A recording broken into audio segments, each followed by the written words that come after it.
Hi, welcome to Pamela Price Unfiltered. I'm Pamela Price, your host. This is a space and the place for real talk.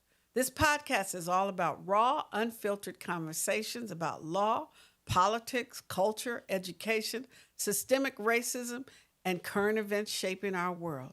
We'll go beyond the headlines to dive deep into how some of the most pressing issues impact real people, real families, and our community. My goal is to help you navigate the complexities of today's world. Each episode will tackle an important issue, breaking it down in a way that's honest, informative, and actionable. We'll hear from community leaders, lawyers, activists, educators, healers, and everyday people on the front lines of change. For those tuning in for the first time, I'm Pamela Price, a longtime attorney, advocate, political activist, and champion for justice.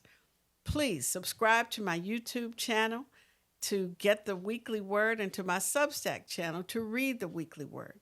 Your support keeps the conversation raw and unfiltered, and you can listen to this podcast wherever you get your podcasts.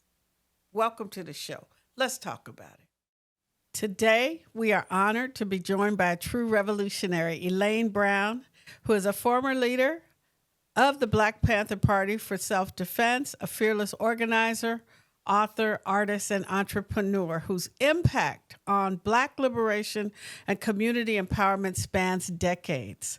From her groundbreaking leadership as the Minister of Information and later chair of the Black Panther Party for self-defense, to her lifelong pursuit of justice for wrongfully incarcerated youth, to her visionary development right here in Oakland, California, of housing for folks that really need it, Elaine Brown continues to disrupt systems and build power from the ground up. She is the founder and CEO of Oakland and the World Enterprises, a nonprofit reshaping economic opportunity for formerly incarcerated residents and people in Oakland. Her activism lives not only in history, books, and memoirs like A Taste of Power, but in buildings, businesses, and policy that are changing lives today. Elaine, welcome to Pamela Price Unfiltered. It is a deep, deep honor to have you here today. Oh, thank you. And I must say that it's my honor to be a part of this discussion, to be with you and to be here with you. Thank you so much. First of all, you have led movements, you have mentored generations of activists like myself and built businesses, all grounded in Black liberation and self-determination. What continues to drive you after all of these decades to keep building and fighting? Well, the reality is that very little has changed in the status of Black people in America since 1865, when we were purportedly released from our enslavement of 250 years. So we continue to fight for or to need the most basic needs of other human beings, such as housing, medical care, education, food, so forth. And we continue to be an oppressed group in the United States of America. So the work that I did had started, at least in the Black Panther Party, where I gained tremendous consciousness of the world around me, being unconscious as I was, has to continue unless we're just satisfied with the existing scheme. And I certainly am not satisfied. I cannot know what I knew then and unknow it now. So I have to continue. Is the only thing I can do in my life for the rest of my life. Well, I am always amazed at all you have accomplished in your life. And I know we're going to be honoring you later this month as a mother of the movement. And one of the things that always just impresses and inspires me is your resiliency. Where does that come from? I don't know. I just think that it could come from a place of thinking that I am not Superwoman, but that I can probably take on everything, because I think as a child, I was raised by a mother who thought that we were against fighting the whole world for a variety of reasons. And because I just think that I can do certain things and I don't think I can't do them. The only thing, I mean, I can't swim or fly, but I can do a lot of stuff that I didn't know. I didn't know I could build this building, but it's built. So I think that I really have even though I have self-doubt, as most Black women especially have, a sense of not being worthy, a sense of, I don't know that phrase, imposter syndrome. I have all of that going on in my head. But there's another part of me that believes that I can do this, not because I think I'm exceptional, but because I will put my shoulder to the wheel and I will not let up. And because I really believe that the only thing that could stop me once I start would be for someone to kill me or to die. And as I like to tell some people that I run into who don't, some of my adversaries in government high places, the only way you can stop me is to kill me. I don't think you're bad enough to even do that. I've lived to be 82 years old, so it's too late. Should have done that like 40, 50 years ago. It's too late now. I've already done damage. So true. There's a guy who talks about his life and being unstoppable. And he says, Devil, if you wanted to stop me, you should have caught me when I was 17 and homeless. And That's right. that always resonates with me. Late, right? Right. But certainly you have demonstrated over and over again the courage and the tenacity to make a difference in the world and to change the ground, the ground that you walk upon and the spaces that you inhabit have been so impacted by your courage, your tenacity, your resilience, and your brilliance. And so let's talk about the nonprofit Oakland and the World Enterprises, something that nobody else seems to be able to have done, where you have opened the Black Panther Apartments, an incredible project combining housing, affordable housing, and economic justice. So tell my audience, what was your vision for this development and what does it mean to have accomplished it in Oakland? Well, the idea really was to start the businesses because an elected official here in Oakland, Keith Carson, former supervisor for the county of Alameda, asked me what could be done to reduce recidivism, meaning of Black people, because we have the highest percentages of incarcerated people. Maybe not the highest number, but certainly the highest percentages. And I said, well, you have to give these people a job. It's not very complicated. If I come out of the joint after 10 years or more, and all you've given me is this $200 that California gives, which is actually generous in relation to some of the other states, what am I supposed to do with that if I can't get a job because I'm being denied employment based on former incarceration? I can't get housing based on former incarceration. What do I do to survive? So somewhere we would have to figure out how to get people a job. And so we talked about some type of pilot program, but it never went forward. And Keith asked again, do you have any other ideas? I said, well, then people have to have their own money, which of course goes to the Black Panther history of self-determination. And so how can they get their own money? They start their own businesses. And so he said, he asked, could you do that? And I said, certainly, with no idea as to how I would do it or actually what I would do. But I put together 5 business outlines as to businesses that I thought we could do. And then I didn't know where to put them. So I looked around in West Oakland area where Keith, he at that time was, that was his part of his district. And in 2 days, I found at least 50 some blighted and abandoned empty lots. It was amazing how easy it was to find filth and dirt and blight in West Oakland. And this particular place at 7th and Campbell was particularly attractive in the sense that it was on a big boulevard, 7th Street. And it wasn't in a neighborhood that would interfere with people's lives or something. And I thought I'd just put a mini mall there. I mean, I really had no idea. And I found out that it was a tax defaulted property in the state of California. Tax code says that the local tax collector has the discretion to either put the property up for auction and sell it for the taxes, or can give it or lease it to a nonprofit, a church, a charity for a higher and better purpose. Here I am. So I formed a nonprofit very quickly called Oakland and the World Enterprises. And I went to the tax collector and said, "You can give me that property because it's tax. It's tax. They have the people have not paid their taxes." Right. It's tax And I was deferred. told that that wasn't going to happen. It couldn't because the city housing now owned it. And so I spent the next 6 to 8 months dedicated to getting that property. I was just locked down on this piece of property. And then I found out in that 6 months that this was the same very block on 7th Street where Huey P. Newton, the founder of the Black Panther Party, had had a confrontation with police in 1967, which Hmm. ended in his being severely wounded and in one cop being killed, for which he went on trial for murder, which spawned the Free Huey movement, which exploded into the massive movement that became the Black Panther Party, a national and even international organization from this incident in this block of seven. So now I absolutely must have that property. And then I found out that the property was being developed for affordable housing. And I was told that the only way I could get it from the city would be to agree to develop affordable housing.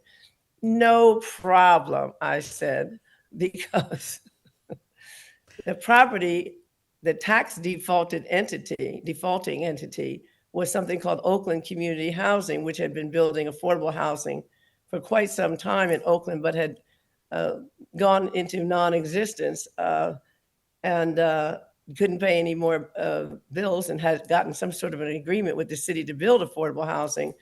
And the irony of that is that I had personally started Oakland Community Housing when I took over the chairmanship of the Black Panther Party in 1974. It Wow. was almost, I said, well, this is my property, Huey, Oakland Community Housing.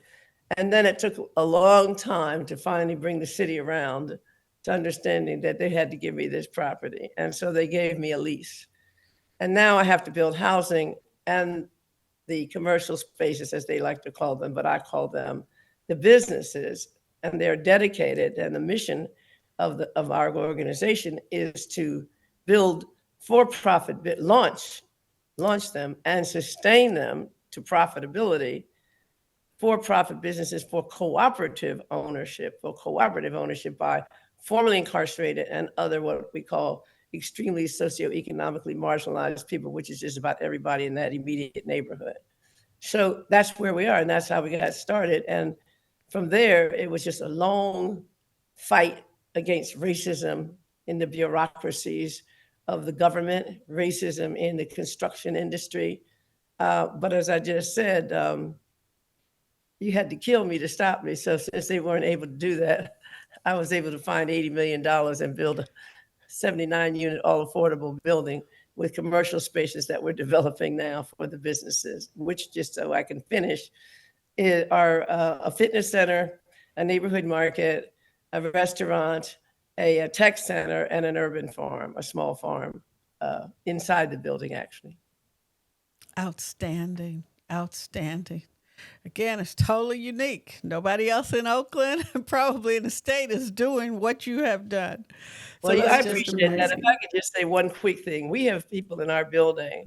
We have some subsidies from Oakland Housing Authorities, which means that people, they don't have the voucher. We have the vouchers, but in other words, people move in, and the difference between their what they can pay and what the market rate would be is picked up by the housing authority. But we have another half of our units that we get almost not just whatever rent you have.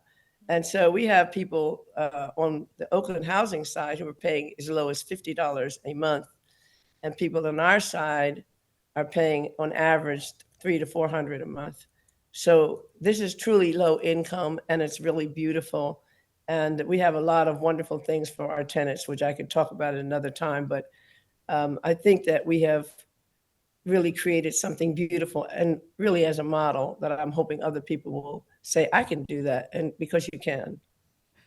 So let's turn to something more serious. You spent 27 years advocating for the release of Michael Little B. Lewis.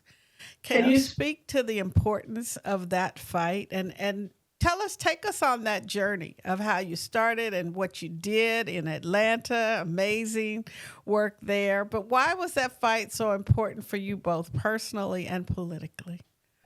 I'm so glad you asked that because, as you well know, one of the reasons that I absolutely honor you is because you made every effort to find justice in an unjust system by being on that side of the question and providing equality in the justice area for everyone, um, and certainly for young people like Little B. I was living in Atlanta, and I saw and there was an article on the front page saying Little B is a thug who killed a good black father. I mean, it was yellow journalism 101. It was just absolutely outrageous.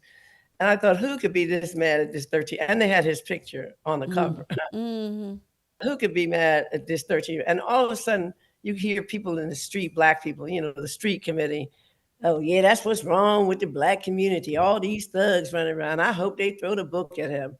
And the newly elected first black district attorney in the state of Georgia, in Fulton County, Paul Howard, announced that he was going to try this thug as an adult.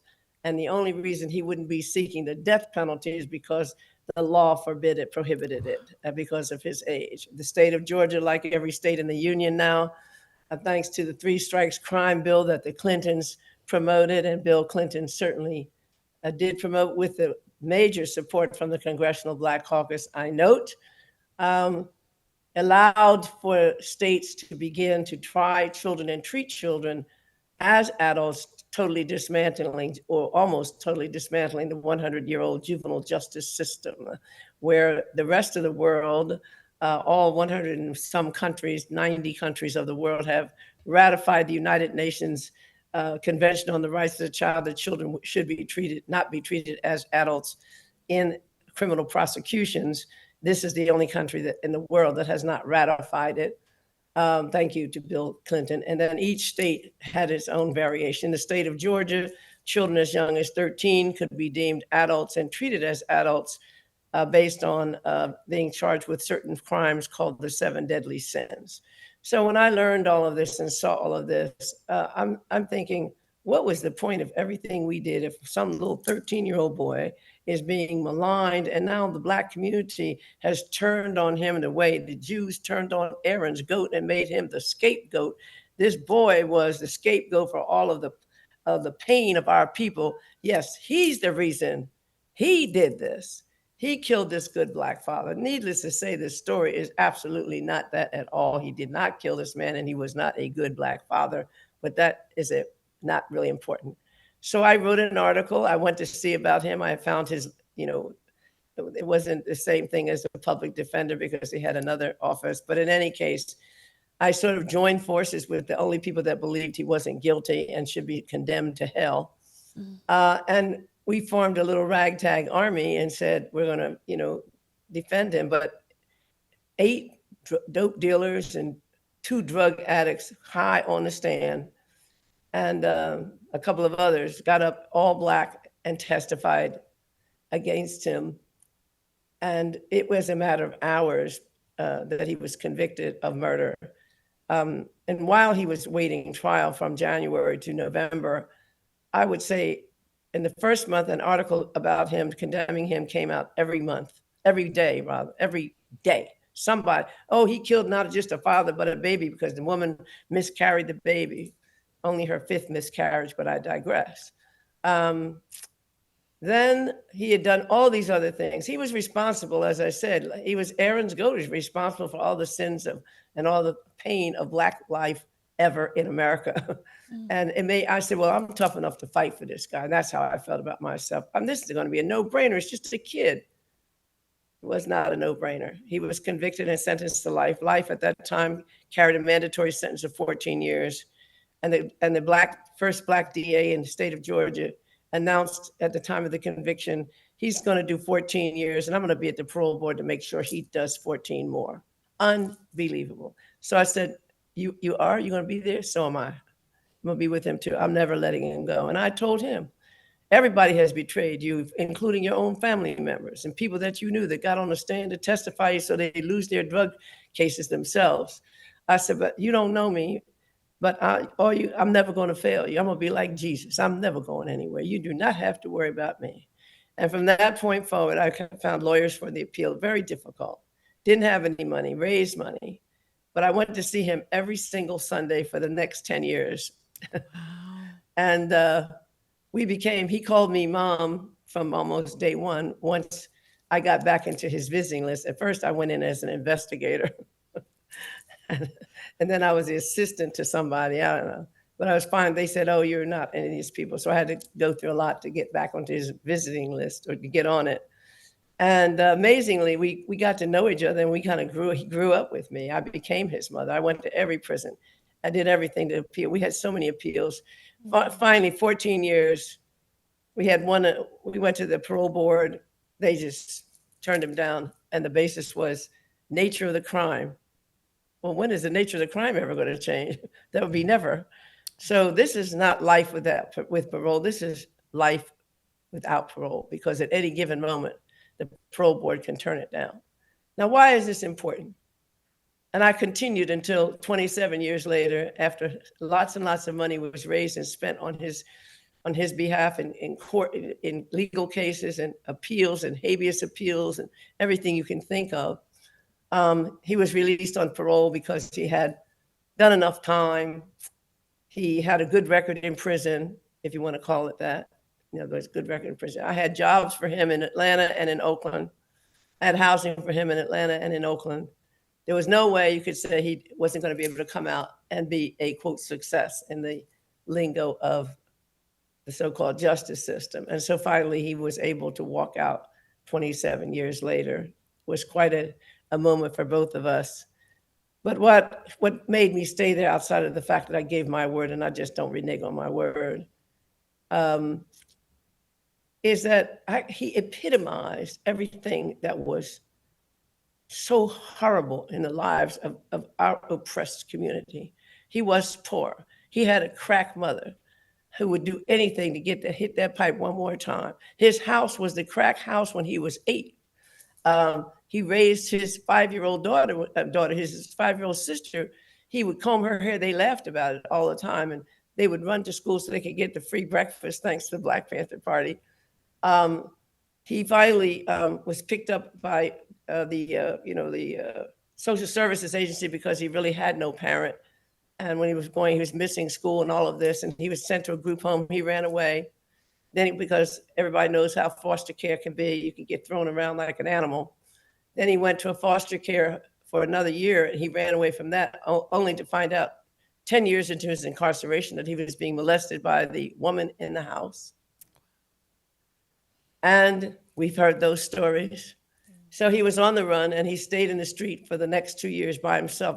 I consider you to be a genius if you can figure out how to live from 11 to 13 on the streets with no money. You qualify as genius.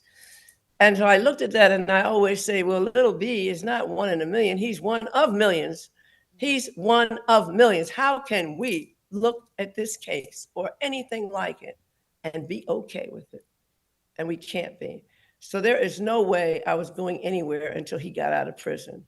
I told him, they can't even kill me. A bullet can't kill me. I'm not going to die until you get out. That's how cold-blooded I am. If somebody shot me, they better be good, because I'm going to live to see him get out of prison. And I did. And we laugh about it all the time. I lived, and I told him, you have one job. Your job is to survive with your humanity intact. That's your job. You only have one. And he did his job.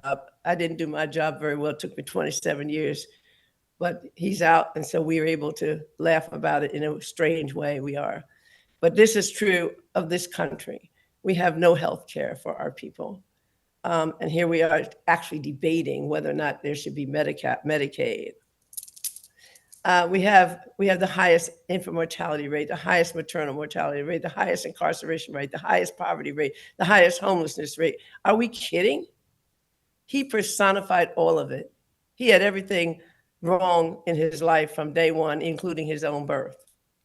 So it was important to me in that way. And personally, I just felt like I'm not going to give up. I have to, there's no way this system can beat me down, because I'm going to stand here until they have to kill me. So I really appreciate you bringing up Michael Lewis's case. And I did write a book, if I may mention it, called The Condemnation of Little B, about this, and showing not just this case, but the arc of history and the globe, the context in which this could happen. It was Kafkaesque. How do you end up being 13 years old, tried for a murder that you didn't even commit? How does that happen? And that's what that book is about. And I appreciate you because, as you know, you and I have talked about this a number of times, and I have slapped all these people that opposed you and tried to recall you and enjoying the recall and said, listen, this woman is trying to bring humanity to the justice system, or justice to the justice system. No other country defines children and treats children as this one. And all she said was, I'm not going to be promoting the criminal adjudication of children as adults. And right. To this day, I believe that's part of why people that didn't like you recalled you. Absolutely. There were many times where people were rallying and screaming and on the television and making noise because they wanted me to prosecute a juvenile as an adult. And I had to keep trying to remind folks in our community, this is what we said we do not want to happen. So you have to stand on principle. This is the value that we said we have, and I am here to implement that. And unfortunately, it's one thing to say it, but it's a whole other thing for people to know that that's what has to be done. Right, and you did it, among other things, and just the fact that you took such a strong stand, and the insensitivity and the lack of consciousness. Which is, one of the problems we have right now. Absolutely. You served as a Minister of Information and later chair of the Black Panther Party for Self-Defense. You were roles that few women ever held, and you were the only woman that held those roles. So can you tell my audience what that experience was like, and how did it shape your perspective today on power and leadership and revolution? Wow. The first thing I want to say, Pamela, is there is a sort of running idea in the, pop psych world that women in the Black Panther Party were mistreated. Now, why would I be a part of something for 10 years? Now, I understand abused women when we think about this poor little girl and the Combs guy. I understand that very well, but I'm not one of those people. There'll be no way in the world that I would allow men to be abusive to me. I was a revolutionary just like them. And after a while, they recognized it. After all, as I like to say, we didn't get these men from revolutionary heaven, but we didn't get these women from revolutionary heaven either. All of us had to divest ourselves of the overcoming racism that we ourselves embraced. We had to decide we were human, we were Black, and we were wonderful, but more importantly, that we deserved a life and that we would fight for that life for our people. So what is important about this is that I want people to know that I loved my brothers in the Black Panther Party, as I did my sisters. Certainly we had individual problems. Certainly there was imitation of chauvinism, as I like to say. How are you going to be imitate this white man? You got to pay the cost to be the boss. You were, if you'll pardon the language, you were master's bitch as much as I was. So consequently, you and I, we're brothers and sisters, and you don't have anything over me because you can't play the boss because you're not. We know who the enemy is, and it is not my brother, and it is not my sister, even though they may act that way or think that way. Now, that's one thing just to make a point. But in terms of having a sphere of power, and it was power because the Black Panther Party was a paramilitary formation. So it was very difficult to be in the party. It was 24 hours a day. We'd say no part-time revolutionaries, full-time Panthers. And our slogans were like, serve the people, body and soul. We gave up everything, not as a cult of any kind, but because we had to spend every day. If you were awake, you're supposed to be doing some work for the Black Panther Party and for the people. Power to the people. Fred Hampton said it. I know you love Fred Hampton. Fred Hampton said, I ain't gonna die slipping on no ice. I ain't gonna die in no airplane crash. I'm gonna die for the people because I live for the people, because I love the people. And that is who we were. Believe it or not, I can't say that there was anyone, you couldn't put up with that schedule, 18 hours a day, day and night, selling papers, serving breakfast, working in security, developing a new entity, a new, a free medical clinic, free shoe. We even had a shoe factory here in Oakland and gave away shoes. We produced them, called Fantasy Shoes, and we produced the shoes and gave them away. Developing all these businesses, so forth and so on. This was every day, all day. So, but we were paramilitary. You had no excuse for not doing your work. And so at the top of that pyramid, I was at the top. Everybody under me did what was called for, and I was the person that was the ultimate decider, we can say. We had a central committee. I brought women onto it. Yes, there was some resentment, but I put people in place who could do the work. And we know that women, just because of our socialization perhaps, or whatever other reasons, we're very good at doing that day-to-day work that nobody wants to do in terms of keeping track of the money, things like this, keeping records, handling our school. We had a beautiful school in East Oakland, just across from Havens Court on East 14th Street. And so I put women in charge of the money. I put a woman in charge of the money. And a lot of men weren't happy about that. And so forth. But barring that piece, I really had the power to make ultimate decisions, and I did. And I didn't mind it. In the beginning, it was heady. But after a while, you realize that somebody gets killed, that's on me. I'm not just talking about a mistake gets made. Somebody getting killed is on me. That's right. So now the weight of the power comes down. Right. Now you have to. Heavy is the head that wears the crown. That's right. Heavy is the head. Articulation, very important as far as I'm concerned, being able to speak for it. I had learned a lot because I was so close to Huey, and I learned a lot from him about different social constructs and so forth. I felt ready for this position. I wouldn't have embraced it if I hadn't. And it required a lot.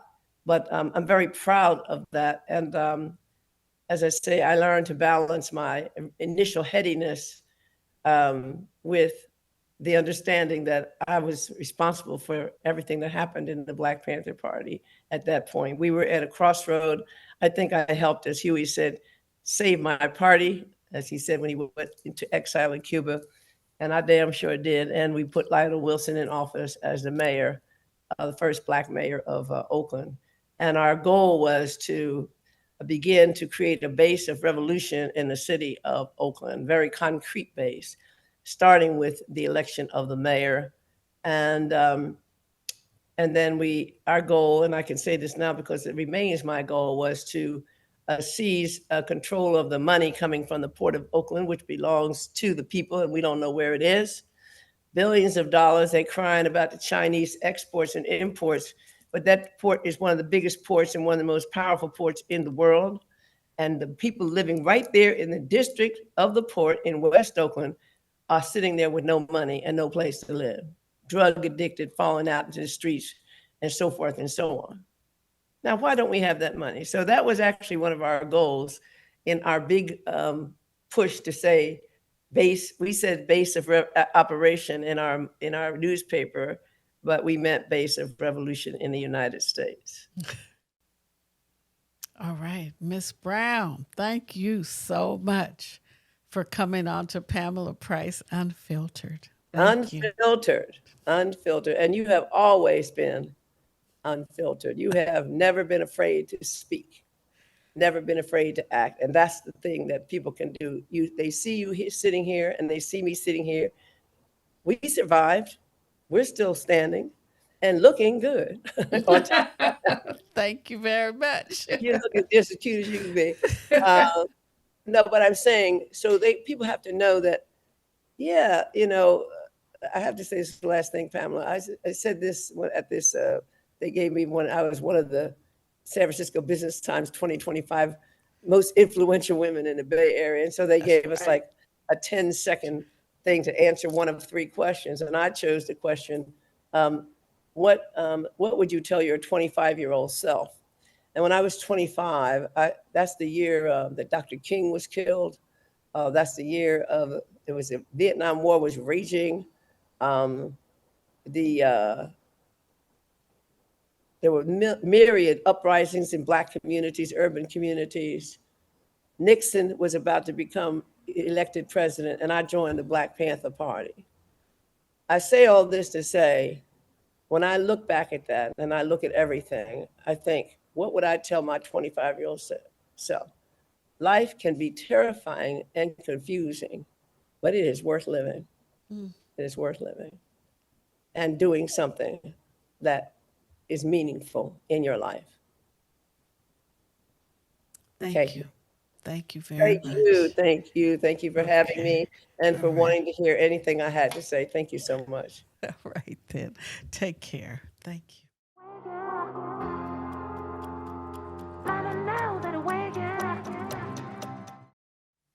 The Convention on the Rights of the Child is an international human rights agreement that has specific rights that children and young people can claim. It sets out the civil, political, economic, social, health, and cultural rights of children. By signing on to the convention, national governments commit to protecting these rights in their countries. The convention was adopted in 1989, and with 196 signatory countries, it is the world's most widely ratified international human rights agreement. The only country in the world that has not ratified the Convention on the Rights of Children is the United States of America. We accept most of its principles, and the U.S. actually participated in the formulation of the convention. Yet the most obvious systemic failure in this country covered by the convention is the criminal justice system and how we treat children. The United States does not have a uniform code for the treatment of children in the criminal justice system. Each state has its own unique system for addressing crime committed by children. The legal construction of juvenile justice in America remains based on individual states' rights, perceptions, and perspectives. All 50 states have laws that allow the transfer of a juvenile court case to an adult court in violation of the Convention on the Rights of the Child. The Juvenile Justice and Delinquency Prevention Act was passed by Congress in 1974 to provide a bare minimum framework of accountability for states. The act was reauthorized in 2002, but between 2002 and 2018, the programs funded, authorized by the act, languished with limited funding. The act was driven by a recognition from the 1800s and the 1900s that the acts of a child should not be treated the same as an adult, and that punishment should be tailored to foster rehabilitation and redemption as opposed to destroying the child. Until 2012, the United States was the only country in the world that allowed courts to sentence a child to life in prison without the possibility of parole. In Miller versus Alabama, the United States Supreme Court held that the Eighth Amendment to the Constitution bars sentencing children to life without the possibility of parole sentences. The decision was not retroactive, however, leaving those children sentenced to LWOP before 2012 to die in prison. 2018 was a watershed year when the Juvenile Justice Reform Act, the JJRA, was passed in December of 2018 and signed by Donald Trump in his first term and became the law in 2019. For the first time under the Juvenile Justice Reform Act, it established a requirement to remove children charged as adults from adult jails and lockups. It strengthened the disproportionate minority convention code requirement for states to require them to look at and address disparities in the arrest and incarceration of Black and Latino children. It increased funding for options for research, technical assistance, and training around juvenile justice issues. In California, in 2018, voters passed Proposition 57 to stop district attorneys from being able to charge juveniles as adults and minimize the number of children prosecuted as adults. Currently, the district attorney has to file a petition in the form of a motion to transfer a juvenile from a juvenile court to adult court. Then the court tasks the probation department to evaluate the child and make a recommendation as to whether the child should be tried as an adult. The presumption is that the child should remain in the juvenile justice system. There are 5 criteria that probation must consider. Number 1, the degree of criminal sophistication exhibited by the child. Number 2, whether the child can be rehabilitated prior to the expiration of juvenile court jurisdiction at age 25. 3, the child's previous delinquent history. 4, the success of previous attempts by the juvenile court to rehabilitate the child. And 5, the circumstances and gravity of the offense alleged in the petition to have been committed by the child. Once the probation department makes the evaluation and a recommendation, the DA can decide whether to proceed with the motion or not, and the court can decide whether to grant the motion or not. The problem with this construction of the decision-making process is that it is not based on science or empirical evidence. Under the Juvenile Justice Reform Act, there's been a lot of research that has established key neurological differences between the brains of young people and the brains of fully developed adults. Now, if we just look at images of the cortex, here you can see from the ages from childhood to the early 20s, the areas that are turning blue are areas that are reaching peak cortical thickness. And if I show you a static image, and this is looking down on top of the brain, this is the motor cortex and sensory cortex. We see these regions reaching adult cortical thickness that are involved in seeing, hearing, seeing and moving, before we see development of areas of the prefrontal cortex that are very important in regulating our movements, our actions, our emotions, and our desires. But it's not just changes that are happening in the prefrontal cortex. We also know that there's structural changes in deep primitive regions of the brain. These are involved in desire, rage, and fight and flight. And so we see subtle changes that are actually occurring in these regions before those in the prefrontal cortex, shown here in fuchsia. So these data, together with data from functional imaging studies, as well as structural, suggest that there's an imbalance in the development of the adolescent brain, with primitive limbic circuits shown in red and that are involved in desire, fear, and rage, and those involved in regulation of these emotions and rational thought, shown in green, are developing at different time points. So in emotionally charged situations, those limbic circuits tend to win out. So it's the case that if we turn and look at behavioral changes during adolescence, they map on and parallel the changes that I've just described to you in the adolescent brain. So first, it's the case that we see a heightened sensitivity to emotional information related to rewards, threats, stress, also social information like peer influences. And this is combined with this underappreciation of risk and consequences.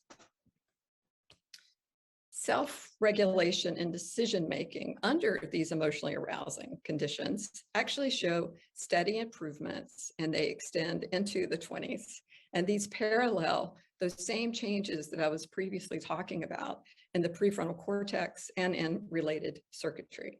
This is key research, and there's a broad body that supports the findings that from ages 10 to 25 years, there are clearly observable changes in the brain's capacity for change, critical changes in the prefrontal cortex, changes in the deep primitive regions of the brain. These regions are the ones involved in desire, rage, and the fight or flight response.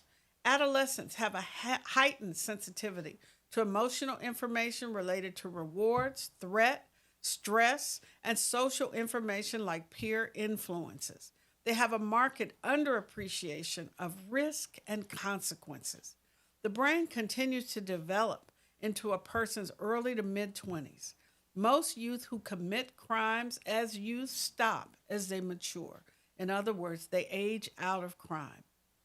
Marcia Levick, the director of the Juvenile Law Center, has concluded, we tolerate an inconsistency in how we approach young people who are involved with the justice system in this country that is irrational. It is completely counter to scientific knowledge that we possess and have reasonable access to. The unwillingness to follow the science combined with a cultural commitment to punishment has really prevented us from making smart choices. Indeed, a comprehensive study of juvenile cases prosecuted in adult court by the UCLA School of Law Juvenile Justice Project in 2010 found that recidivism rates in 15 states were higher for children prosecuted as adults than those who remained in the juvenile system. Those researchers concluded, as a crime control policy, placing more young people in criminal court appears to symbolize toughness more than it actually delivers toughness, and that symbol may have a high price. The effects of being tough on crime mean that there are likely to be longer delays in the court process, longer time spent in pre-incarceration, exposure of juveniles to adult offenders, problems with controlling prison populations, and the denial of needed services to juveniles. Instead of interrupting cycles of violence, hopelessness, neglect, and recidivism by following the science, we will continue to invest in a system that can do nothing other than fail our children. And under Trump, we are failing in even that. In April of 2025, Donald Trump terminated approximately $170 million in grants to programs supported by the JJRA. Grant recipients across the country, including key violence prevention groups like Youth Alive, our premier local organization working with young people, were directed to stop working. Youth Alive lost $2 million in funding that it needs to support gunshot victims, mediate conflicts, and stop deadly cycles of retaliatory violence. Many organizations seeking reimbursement for expenses already incurred were locked out of the grant portal, leaving some groups hundreds of thousands of dollars in debt. Some organizations were completely defunded, like the National Prison Rape Elimination Act Resource Center, which was operating under a federal mandate to protect incarcerated people from sexual assault. While Trump's actions are clearly illegal, it may take years for these organizations to recover. And in the meantime, what about the children? Let's talk about something the mainstream media has barely touched. While Black and brown immigrants continue to be vilified in Trump's America, detained and deported under cruel and chaotic policies, a very different story is unfolding for another group, white refugees. Yes, you heard that right. Let's listen to Trump spew his far-fetched racist justification for granting 59 South African refugees a fast track into the United States. It's a genocide that's taking place that you people don't want to write about, but it's a terrible thing that's taking place, and farmers are being killed. They happen to be white, but whether they're white or black makes no difference to me, but white farmers are being brutally killed, and their land is being confiscated in South Africa. Since Trump returned to the spotlight with his Project 2025 agenda and his second term policies, immigration policy has taken a sharp turn, not just toward restriction, but toward racial preference. Under the radar, the Trump administration has quietly opened the doors to thousands of white migrants, particularly from Eastern Europe and now, more recently, from South Africa, fast-tracked through asylum claims, work permits, and even housing support. Again, these so-called refugees, many of whom claim persecution for opposing public health measures or redistributive land reforms, are receiving an entirely different immigration experience in Trump's America. They're not being shackled at the border. They're not languishing in ICE detention. They're not getting deported to violence and political instability in countries that they don't even know about and never even came from. No, they're being welcomed, supported, and in many cases, celebrated. And how it begs the question, what is Trump and the American right really trying to preserve? You know, Trump is following Elon Musk in so many ways. Let's not pretend this is about values or law or fairness. This is about race, plain and simple. The so-called genocide justification happening in South Africa was refuted by South Africa's President Cyril Ramaphosa. He pointed out that South Africa is the only country in Africa where the colonizers came to stay and they have never driven them out. I had a conversation with President Trump on the phone, and he said, what's happening down there? And I said, President, what you've been told by those people who are opposed to transformation back home in South Africa is not true. And I added to him, I said, we were well taught by Nelson Mandela and other iconic leaders like Oliver Tambo on how to continue to build a united nation out of the diverse groupings that we have in South Africa. We're the only country on the continent where the colonizers came to stay, and we have never driven them out of our country. So they are staying, and they're making great progress. It's a fringe grouping that does not have a lot of support, that is anti-transformation and anti-change, that would actually prefer to see South Africa going back to apartheid type of policies. And this brings us to Elon Musk. Musk is perhaps the most famous South African on earth and the richest man in the world. He was born in 1971 in apartheid South Africa, and he grew up under apartheid. For the first 20 years of Musk's life, Nelson Mandela was incarcerated on Robben Island. Elon Musk benefited from a violently unequal system where white South Africans hoarded nearly all economic and political power. Musk immigrated to the United States not as a refugee fleeing persecution, but as a beneficiary of generational privilege and wealth built on systemic oppression. He turned that privilege into tech dominance and now political influence. This comes as South African-born Trump advisor and multi-billionaire Elon Musk has also accused South Africa's government of promoting what he calls white genocide. Musk's grandfather moved his family to South Africa after embracing the country's apartheid system. On X, Elon Musk's AI chat box Grok is now echoing the same racially charged rhetoric that Musk himself has pushed for years, this time through unsolicited posts about white genocide in South Africa. Users across the platform X noticed that no matter the prompt, baseball, streaming services, even dog show photos, Grok found a way to spew conspiracy theories about Afrikaner persecution. This is not random. According to experts, these responses appear to be hard-coded, programmed, not the result of a mistake, but a deliberate design choice. Elon Musk controls X and he controls the narrative. Grok is not just hallucinating, it's editorializing, and it's reinforcing a dangerous, racially loaded narrative, one that's being used to justify Trump's refugee policy, smear South Africa's black-led government, and whitewash the legacy of apartheid.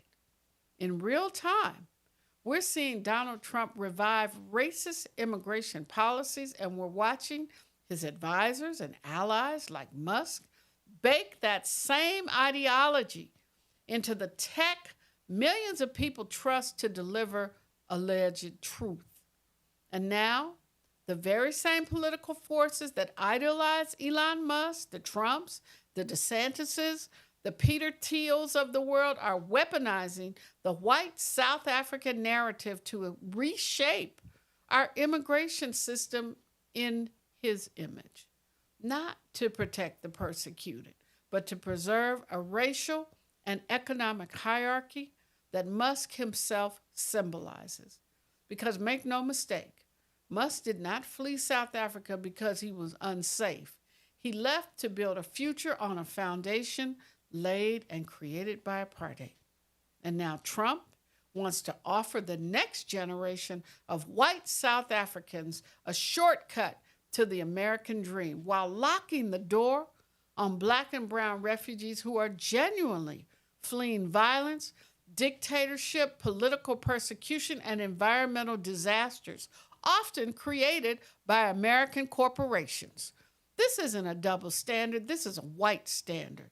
But what's actually happening in South Africa is a post-apartheid reckoning, a long overdue redistribution of land and power to people who were brutalized and dispossessed for generations. That's not genocide, that's justice. So we have to ask, who gets to be a refugee in America and who gets to be seen as a threat? In Donald Trump's version of America, immigration is no longer about safety or opportunity. It's about preserving white supremacy and a new racial order. Thank you for listening to Pamela Price Unfiltered. Thank you for tuning in to Pamela Price Unfiltered. And don't forget to like, share, and subscribe to my YouTube channel and to my Substack to read the weekly word. Your support keeps the conversation raw and unfiltered.